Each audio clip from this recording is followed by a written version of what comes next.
تفرغوا إلى الله إن الله بصير بالعباد.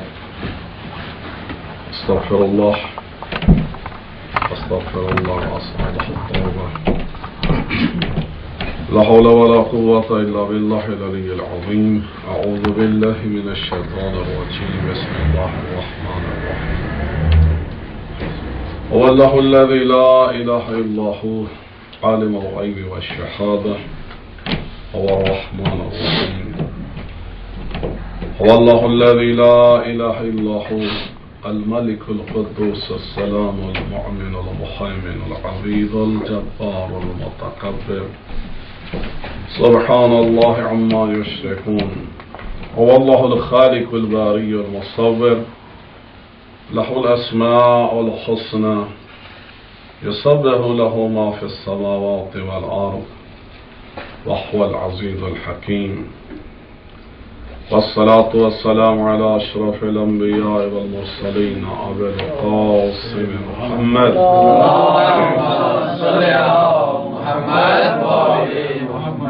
وعلى آله الطيبين الطاهرين المعصومين سيما بقية الله في العالمين.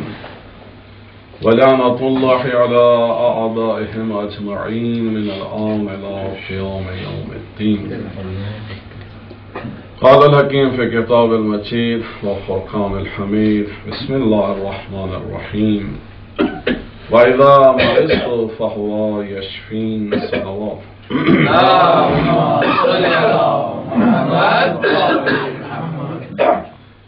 Friday, that is the day of Imam Zaman Ajalallah.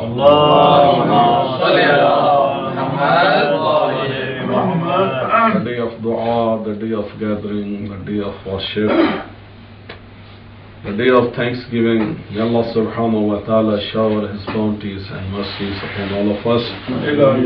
May Allah subhanahu wa ta'ala hasten the arrival of our Imam as soon as possible. May Allah subhanahu wa ta'ala fulfill your du'as. May Allah subhanahu wa ta'ala forgive all marhumeen. Salawat.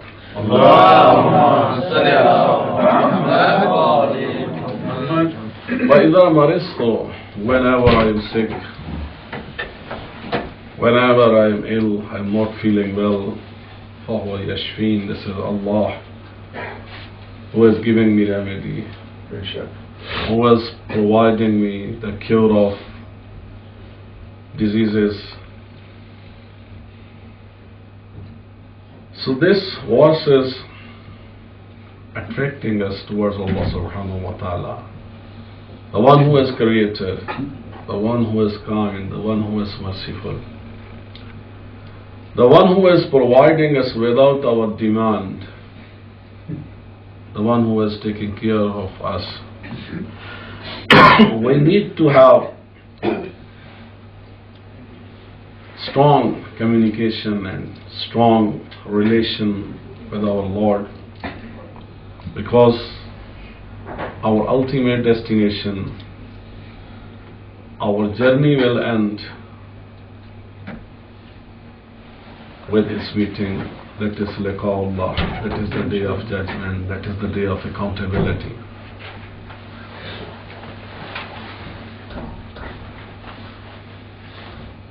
This word and the people who are living around,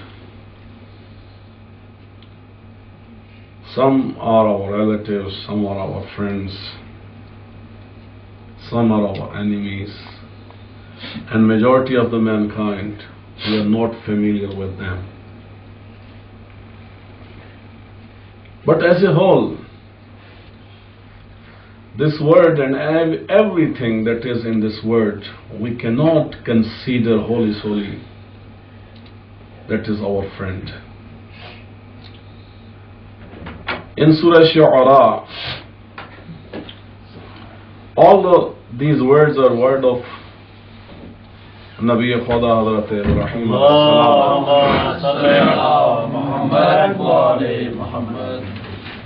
He said, فَإِنَّهُمْ عَدُوٌّ لِي إِلَّا رَبِّ الْعَالَمِينَ. This word and the people who are living in this word, فَإِنَّهُمْ عَدُوٌّ لِي, they are my enemy. So anything, any materialistic thing, any person, any work, any thought that is distracting me or that is detaching me from Allah subhanahu wa ta'ala, that is my enemy. And the same thing has been said by Hazrat Ibrahim alayhi salam, فَإِنَّهُمْ عَدُوٌّ لِي. The people who are around me are the different people who are calling me for something else other than Allah subhanahu wa ta'ala. They are my enemy. And only one who is friend, only one who is wali, only one who is supporter, only one who is kind, illa Rabbul Alameen. This is the Rabb of Alameen. This is Allah subhanahu wa ta'ala, who is kind, who is merciful, who is friend, who is wali, who is supporter. So as a whole, we need to ponder more towards Allah subhanahu wa ta'ala rather than anything else. And when we are pondering more upon Allah subhanahu wa ta'ala and we are not paying any attention to anything else, so then we will never be alone. We will never be hopeless, because someone is our friend who has authority of everything. Furthermore, Hazrat Ibrahim alayhi salam said, Alladhi khalaqani fahuwa ya'deen. This is Allah subhanahu wa ta'ala who made me. I am the creation of Allah subhanahu wa ta'ala. I am the creature of Allah subhanahu wa ta'ala. He is my Lord. Fahuwa yahdeen. And this is Allah who provides me guidance, who show me Sirat al-Mustaqim, what is the straight path. No one else can guide us what is the Sirat al-Mustaqim, because in Quran Allah says, I am the Sirat al-Mustaqim. Wherever Allah, and anyone who is having love of Allah subhanahu wa ta'ala, who is worshipping Allah subhanahu wa ta'ala, he is on Sirat al-Mustaqim. And then it has been said, Walladhi huwa yut'imuni wa yasqin.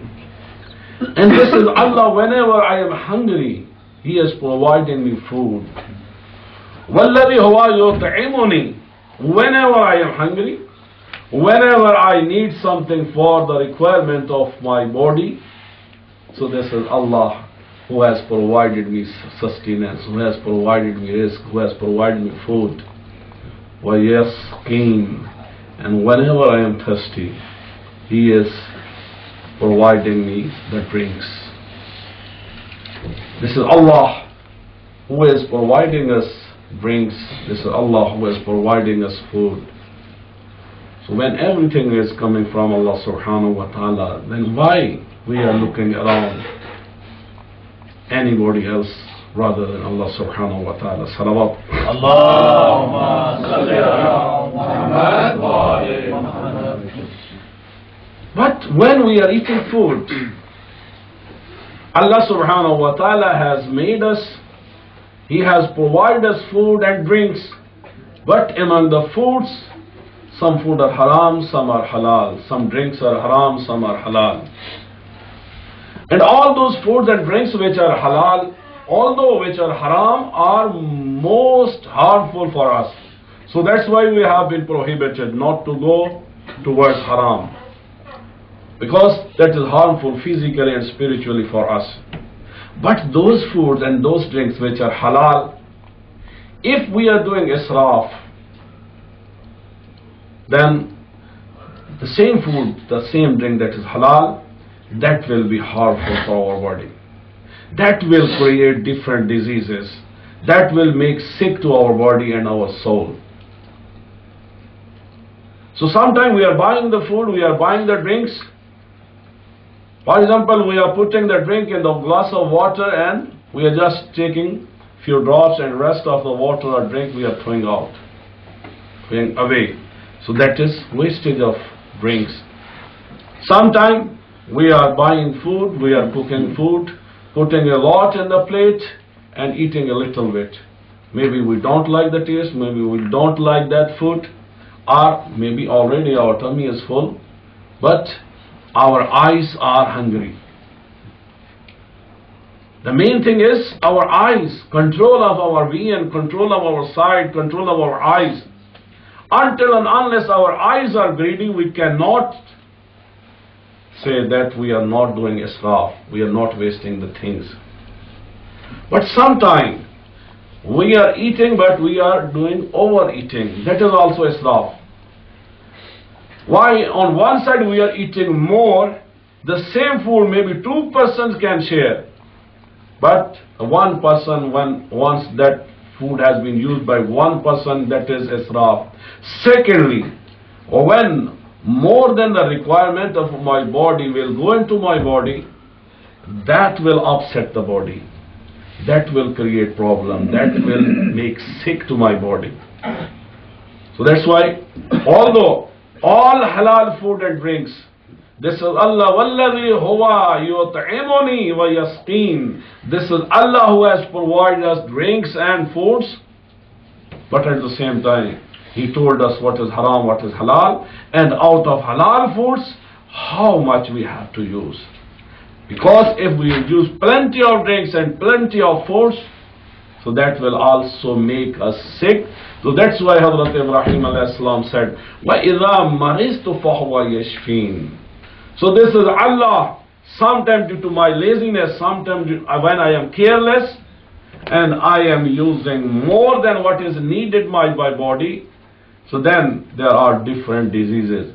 And if at that time, so although that is due to our mistake, but still Allah subhanahu wa ta'ala is saying, okay, you've done some mistake, you've done wrong, but still I am there. I am not leaving you alone. And Allah subhanahu wa ta'ala is there, who is providing us the remedy. Now here, remedies, some remedies are provided around us in the form of different weeds and different chemicals.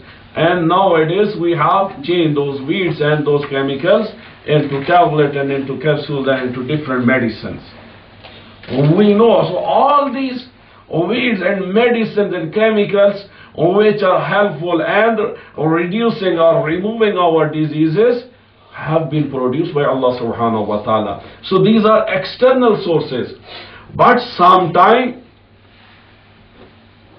in Quran, Allah subhanahu wa ta'ala has said Quran is shifa for believers. Although we are not using materialistic medicine and different things, just reading different verses of Quran, that is providing us remedy. So Quran is also a form of medicine for us. That is a spiritual medicine. Sometimes some people who are expert in spirituality, so they are helping us to cure our diseases. And sometimes directly, this is the nur of Allah subhanahu wa ta'ala that is coming in our heart, that is coming in our body, coming in our soul, and then our soul is absorbing that light of Allah, and different diseases of our soul and body are removed all of a sudden. So whether external medicine, whether direct medicine from Allah subhanahu wa ta'ala, but if there is external, there are different reasons, different people, different sources, different means, and we are using, because these have been produced by Allah, and Allah subhanahu wa ta'ala also commanded His messengers as well. I have produced all these things, and you have to go and find out what is suitable for your disease.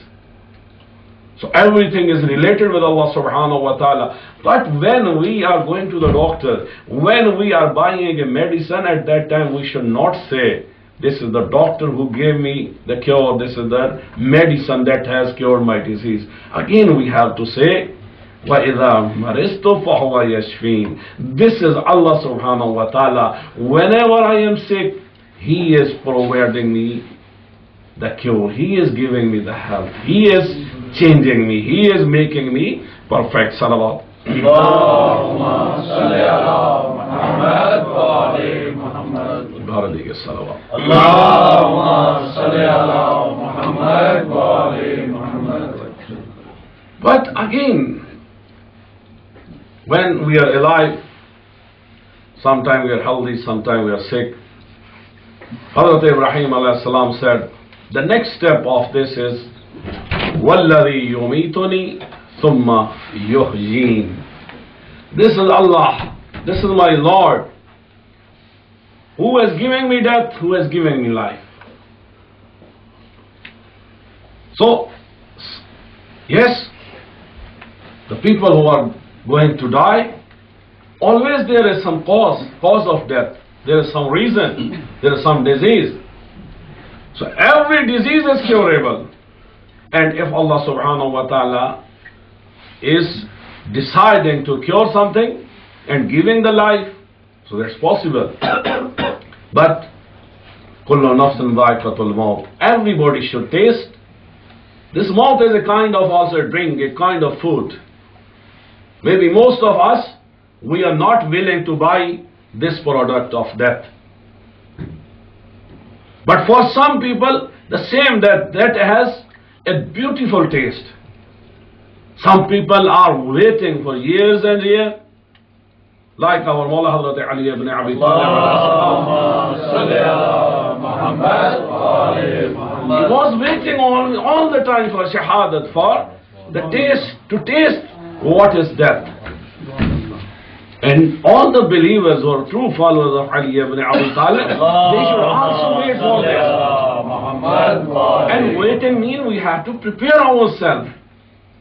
We have to prepare. We should bring ourselves up to the standard of Ali ibn Abi Talib, and then we have to wait. Why? Because the day we will taste this death, that is the day of meeting of Ali ibn Abi Talib alayhi salam. So we have to anxiously, we have to wait for that day, and we have to prepare ourselves. But the same thing, the death, for some people it is very bitter, it's very hard, but for the other people it's very beautiful. It is something, once the people are tasting, they never forget due to the beauty of that taste. So that's why Hazrat Ibrahim alayhi salam said, وَالَّذِي يُمِيتُنِي ثُمَّ يُحْيِينِ. But this is Allah subhanahu wa ta'ala. It is up to His decision when He is giving us life, when He is giving us death. But in any case, we should prepare ourselves. Anything He likes, we should say welcome. وَالَّذِي أَطْمَعُ أَن يَغْفِرَ لِي خَطِيئَتِي يَوْمَ الدِّينِ. And this is Allah subhanahu wa ta'ala who is forgiving me, forgiving my mistakes here and hereafter. Yawm ad-Din, at the day of judgment. So, food is with Allah, drinks are with Allah, life is with Allah, death is with Allah, accountability is with Allah, and clearance is with Allah subhanahu wa ta'ala. So everything depends on Allah subhanahu wa ta'ala. And then Hazrat Ibrahim alayhi salam said, Rabbi habli hukman wa alhiqni bis salihin. Oh Allah, I am happy. Whether you are giving me health or disease, death or life, whatsoever you are giving, I will welcome. But I request one thing, Rabbi habli hukman. Please grant me the wisdom. وَأَلْحِقْنِي بِالصَّالِحِينَ, and keep me among those people who are salihin, who are the best of the people, who are the wise people, who are your chosen people, the people whom you are happy with. Always keep me with those people. But after a few verses, a lesson has been taught to us. A slogan has been told to us, and that is something that is telling us the reality, what is right, what is wrong. Allah says, يَوْمَ لَا يَنْفَوْ مَعْلٌ وَلَا بَنُونَ. O the people in this world, nothing is beneficial for you, especially those two things you believe in, that your possession, your wealth, and your children, your family will support you. They are not going to support you in the world, and they are not going to support at the day of judgment. يَوْمَ لَا يَنْفَعُ مَالٌ وَلَا بَنُونَ, at the day of judgment, no one will be there who will support you. إِلَّا مَنْ أَتَى اللَّهَ بِقَلْبٍ سَلِيمٍ. That will be only and only your good rituals, your beauty of taqwa, your islah, your good deeds, your qalb salim, your beautiful and perfect soul. If that will be beautified with you by the nur of your good rituals, by wajibat, by halal things, so that will come to help you over there. So the people, don't think everything that is around you, as Prophet Ibrahim alayhi salam said, فَإِنَّهُمْ عَدُوٌّ لِي إِلَّا رَبِّ الْعَالَمِينَ. Everything else, no one is my friend, no one is sincere with me except that only and only that is Allah subhanahu wa ta'ala. May Allah subhanahu wa ta'ala bring us up to that level. We should get the level of certainty, we should get the level of yaqeen that everything is by Allah and for Allah, and we should live for Allah. And at the day of judgment, when we will be raised, our Lord should say, yes, they are my true servants, and they must be included among the list of Salihin. Bismillah ar-Rahman ar-Rahim. Wal asr. Inna al-insana lafi khusr. Illa allazina amanu wa amilu as-salihat. Wa tawasaw bil haqqi wa tawasaw bis sabr. Allahumma salli ala Muhammad wa ali Muhammad. Allahumma salli ala Muhammad wa ali Muhammad. Allahumma salli ala Muhammad wa ali Muhammad. Bismillah ar-Rahman ar-Rahim. Alhamdulillah Rabbil Alameen. Allahumma laqal hamd. Badi as-samawati wal ard. Wal jalal wal ikram. Rabb al-arbab. وإله كل موضوع وخالق كل مخلوق ووارث كل شيء ليس كمثله شيء وهو بكل شيء محيط. أنت الله لا إله إلا أنت الأحد المتوحد الفرد المتفرد. وأنت الله لا إله إلا أنت الكريم.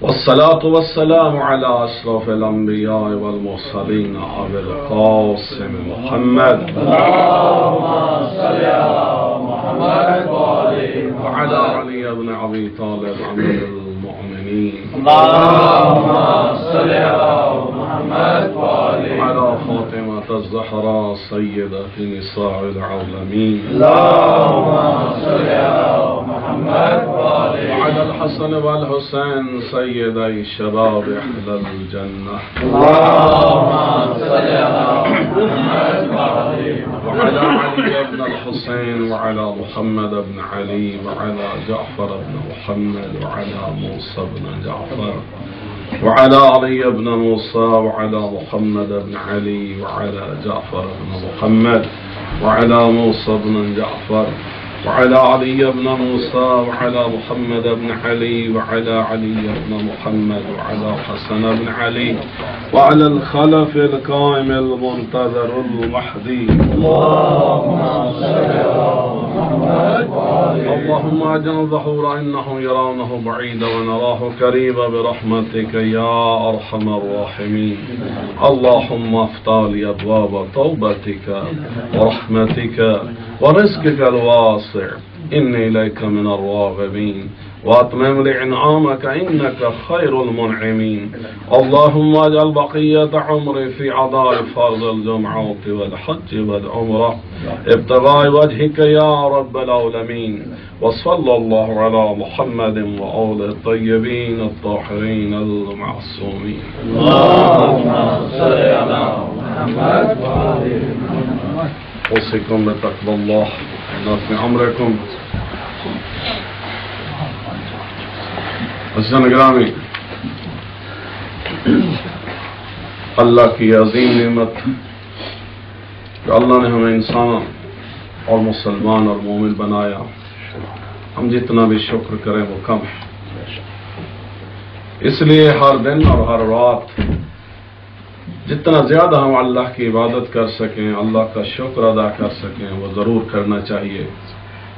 جو کچھ اللہ نے عطا کیا اس پہ شکر کریں، اور اگر ہماری سمجھ میں اگر اللہ نے ہمیں کچھ کم دیا یا نہیں دیا تو شکایت نہیں کرنی چاہیے، بلکہ صبر کرنا چاہیے، اس لیے کہ ہر وہ چیز جو ہمارے لیے بہتر تھی وہ پروردگار نے ہمیں بغیر مانگے عطا کر دی ہے۔ اور اگر کوئی چیز ممکن ہے جب ہم چاہ رہے ہیں، ممکن ہے اللہ کی مصلحت کے مطابق وہ 10 سال بعد ہمارے لیے مفید ہو، یا 20 سال بعد ممکن ہے وہ اللہ ہمیں عطا کرنا چاہتا ہو، تو اس لیے کبھی بھی ہمیں بے صبری کا مظاہرہ نہیں کرنا چاہیے۔ اللہ کی اطاعت میں، اللہ کی عبادت میں اور اللہ کے شکر گزار بندوں میں ہمیں اپنے آپ کو شامل کرنے کی ضرورت ہے، کہ جس طرح خود محبوب خدا حضرت محمد مصطفیٰ اگر آپ کی زندگی کو دیکھا جائے تو جب آپ کی ولادت ہوتی ہے آپ کے والد محترم کا انتقال ہو جاتا ہے، کچھ عرصہ کے بعد والدہ کا انتقال ہو جاتا ہے، کچھ عرصہ کے بعد دادا کا انتقال ہو جاتا ہے، یعنی وہ ہستی کے جو وجہ تخلیق کائنات ہے، اگر ہم اپنے آپ کو دنیاوی طور پہ سمجھتے ہیں کہ ہم بہت ساری چیزوں میں اللہ نے ہمیں محروم رکھا، نہیں دی، تو وہ ہستی کہ جس کے لیے اللہ نے یہ کائنات خلق کی ہے، دیکھیے کہ وہ بھی کن دنیا کی کون کون سی چیزوں سے محروم تھے۔ والد ان کے نہیں تھے، والدہ ان کی کا انتقال ہو گیا، اور پھر جب بڑے ہوئے کس کس قسم کی مشکلات اور پریشانیاں ان کو نہیں آئی۔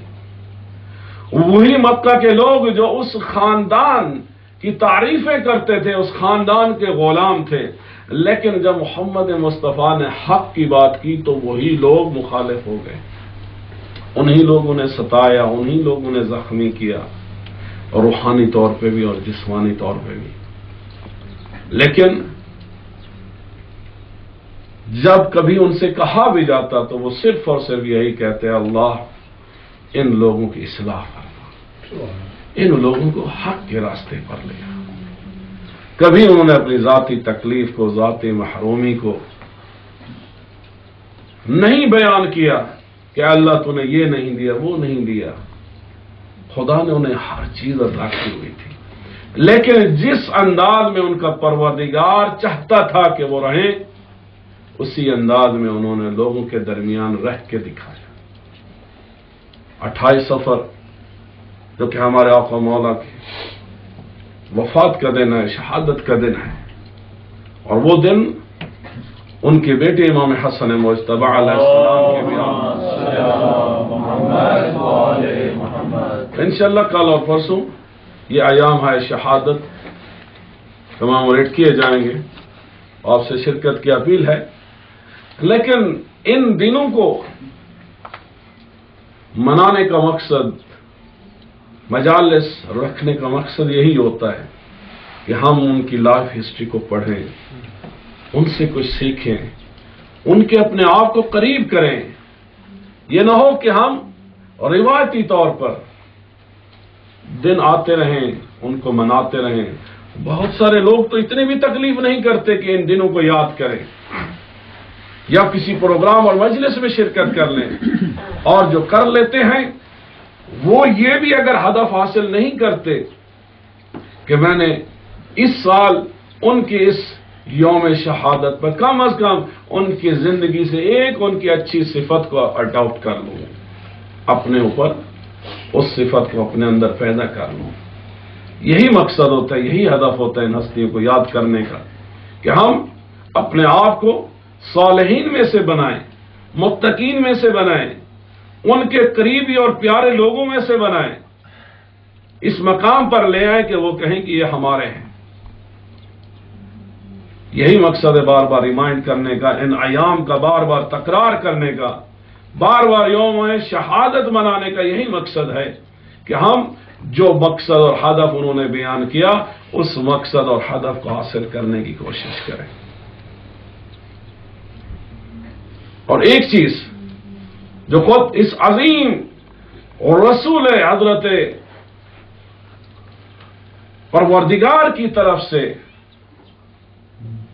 بار بار جس بھی چیز پر زور دیا گیا، جب ہجرت کر کے آئے ہیں، یعنی اس زمین پر جو سب سے پہلی چیز جو بنے گی وہ اللہ کا گھر ہے، وہ مسجد ہے۔ ان اول بیت وضع للناس، لوگوں کے ہدایت کے لیے اور نور کے لیے اور برکت کے لیے اگر کوئی چیز ہے تو سب سے پہلی چیز اللہ نے زمین پر اپنا گھر بنایا۔ اور حضرت محمد مصطفیٰ جب مکہ سے مدینہ ہجرت کر کے آئے تو سب سے پہلے اگر مدینہ سے باہر چند دن ٹھہرے تو وہاں پر بھی اللہ کا گھر مسجد قباء بنائے، اور پھر جب مدینہ میں آئے تو سب سے پہلے مسجد بنائی، اور پھر مسجد بنا کے، حتیٰ کہ مسجد قباء دور تھی مدینہ سے، لیکن رسول اللہ ہفتے میں ایک مرتبہ اس مسجد میں ضرور جایا کرتے تھے۔ لیکن مسجد نبوی تو آپ کا اوڑھنا بچھونا تھا، اور مسجد کس لیے؟ اللہ کی عبادت کے لیے، یعنی وہاں پر آ کر لوگ اجتماعی طور پہ نماز جماعت ادا کریں، اللہ کی عبادت کریں، ایک دوسرے کو ملے، ایک دوسرے کا خیال کریں۔ اگر مسجد نہیں تو مسجد بنانی چاہیے، اگر مسجد بن گئی ہے تو اس مسجد کو آباد کرنے کی ضرورت ہے۔ یہ نہیں ہے کہ مسجد چمگادڑوں کا گھر بن جائیں، کیڑے مکوڑوں کا گھر بن جائے، نہیں، یہ انسان اپنے گھر سے بھی زیادہ اللہ کے گھر کو، حقیقت میں یہ مسجد مومن کا گھر ہوتا ہے، اور اس کو صاف بھی رکھے، اس کو پاکیزہ بھی رکھے، اس کو طاہر بھی رکھے، اور سب سے بڑھ کر جو مقصد ہے مسجد بنانے کا کہ وہاں زیادہ سے زیادہ اللہ کی عبادت کی جائے، وہاں سجود کیے جائے، اور وہ بھی کس صورت میں ہو؟ اقیم الصلاۃ، اجتماعی عبادت وہاں پر قائم کی جائے۔ یہی وجہ ایک حدیث میں حضرت محمد مصطفیٰ صلی اللہ علیہ وسلم ان اللہ وملائکتہ یصلون علی الذین، اللہ اور اس کے ملائکہ صلوات بھیجتے ہیں ان لوگوں پر، یصلون الصفوف الاول، جو اللہ کے گھر میں آتے ہیں اور پہلی صف میں اللہ کی عبادت کرتے ہیں، نماز ادا کرتے ہیں، تو اللہ اور اللہ کے ملائکہ پہلی صف والوں پر صلوات بھیجتے ہیں۔ اب ظاہر ہے کہ پہلی صف کے لیے کس طرح پہلی صف میں آنا چاہیے؟ جو پہلے آتے فرسٹ کم فرسٹ سر، جو پہلے آتا ہے اس کا حق ہے کہ وہ پہلی صف میں بیٹھے، یا بزرگ یا متقی لوگ، بہرحال یہ مختلف کرائیٹیریاز ہیں، لیکن یہی ہے کہ انسان کو کوشش کرنی چاہیے۔ مقصد کیا ہے؟ فرسٹ کم فرسٹ سر، یعنی آدمی جتنا جلدی آ سکتا ہے پہلے آئے اللہ کے گھر میں، اور اپنے آپ کو اللہ کی عبادت میں مصروف رکھے اور پہلی صف میں جگہ حاصل کرنے کی کوشش کرے۔ اسی طرح امام موسیٰ کاظم علیہ السلام ان الصلاۃ فی الصف الاول کالجہاد فی سبیل اللہ، پہلی صف میں نماز ادا کرنا ایسا ہے جیسا انسان اللہ کی راہ میں جہاد کر رہا ہے، فی سبیل اللہ۔ اور پھر خود نماز جماعت کی فضیلت کے بارے میں رسول اکرم صلی اللہ علیہ وآلہ وسلم فرماتے ہیں، صلاۃ الجماعت افضل من صلاۃ الفرد، کہ نماز جماعت انفرادی نماز سے افضل ہے۔ کتنی افضل ہے؟ بخمس وعشرین درجہ، یعنی 25 درجات بہتر ہے۔ یعنی اگر آپ 25 نمازیں پڑھیں تو ایک نماز جو آپ نے جماعت کے ساتھ پڑھی ہے وہ افضل ہے ان 25 نمازوں سے۔ تو اس لیے یہ سنت رسول مسجد بنانا اور مسجد کو آباد کرنا اور نماز جماعت، بہرحال یہ حدیثیں ہیں، ہمارا کام بیان کرنا ہے، آگے مرضی ہے۔ مجھے معلوم ہے اثر نہیں ہوتا، اگر اثر نہیں ہوتا تو کیا بیان کرنا چھوڑ دیا جائے؟ حضرت نوح علیہ السلام بھی سینکڑوں سال بیان کرتے رہے، جن کے دلوں میں خوف خدا ہے، جن کے دلوں میں عشق رسول ہے، عشق امام ہے، یقیناً وہ ریفلیکٹ بھی کریں گے، وہ سنیں گے بھی اسی اور عمل بھی کریں گے. اور بہرحال اگر عمل نہیں بھی کرتے لوگ، شاید کوئی دن تو آ ہی جاتا ہے، کوئی وقت آ ہی جاتا ہے کہ کبھی نہ کبھی انسان کے دل میں کوئی بات اثر کر جاتی ہے، کوئی بات ہلا دیتی ہے. شاید وہ دن ہمارے لیے آج کا دن ہو کہ جس میں ہمارے دل ہل جائیں، ہمارے دل اور رسول اللہ کی سنت کو، جو کہ 28 صفر رسول اللہ کی شہادت اور وفات کا دن ہے، اس دن ہم یہ عہد کریں، یا رسول اللہ آپ نے دنیا میں آ کر مسجدیں بنائیں، اس کا حکم دیا اور نماز جماعت کی سنت آپ نے قائم کی اور ہمیں حکم دیا. اتنی سخت حدیث رسول اللہ فرماتے ہیں کہ جب نماز جماعت ہو اور لوگ گھروں میں بیٹھے رہتے ہیں، میرا دل کرتا ہے میں جا کے ان کے گھروں کو آگ لگا دوں. تو یہ وہ سنت رسول ہے. اگر ہم اپنی زندگی میں زندہ کر جائیں، ہر روز اگر ہر نماز نہیں ہو سکتی، دن میں ایک مرتبہ انسان کوشش کرے. اسی شہر میں رہنے والے آنا جانا ادھر ادھر بہت ہوتا ہے، لیکن انسان کوشش کرے، نیت کر کے گھر سے نکلے کہ اے اللہ مجھے توفیق دے کہ میں آج کم از کم ایک مرتبہ تیرے گھر میں ضرور جاؤں گا، تیرے گھر میں تیرے رسول کی سنت کو ضرور زندہ کروں گا. انسان نیت کرے، خدا اسباب پیدا کر دیتا ہے، خدا راستے کھول دیتا ہے. ممکن ہے آپ 1 دن 2 دن 10 دن 1 ہفتہ 1 مہینہ نیت تو کریں، ضرور 1 مہینے کے بعد خدا آپ کو توفیق دے گا اور آپ کو یہ سعادت ملے گی. اور پھر جب یہ سعادت نماز جماعت کی نصیب ہو تو پھر انسان کوشش کرے اسے مینٹین کرنے کی. یہ نہ ہو کہ نماز جماعت میں انسان آئے اور سوائے غیبت کے اور کچھ نہ ہو، نماز جماعت میں آئے اور سوائے لوز کرنے کے کچھ نہ ہو. انسان جب ظاہری طور پہ نماز جماعت میں بھی شریک ہو تو باطنی طور پہ بھی کوشش کرے کہ خدا کے تجلیات کو، خدا کی ہدایت اور نور کو زیادہ سے زیادہ اپنے اندر جذب کر کے انسان لوگوں کے بارے میں زیادہ سے زیادہ پازیٹیو سوچے اور ان کی خدمت کرنے کی کوشش کرے. یہی سنت رسول ہے، یہی سنت ائمہ اطہار علیہ السلام ہے، اور یہی ہم سب کی یہ ضروری ہے کہ یہ کام ہم جاری و ساری رکھیں. بسم اللہ الرحمن الرحیم. انا اعطیناک الکوثر فصل لربک وانحر ان شانئک هو الابتر.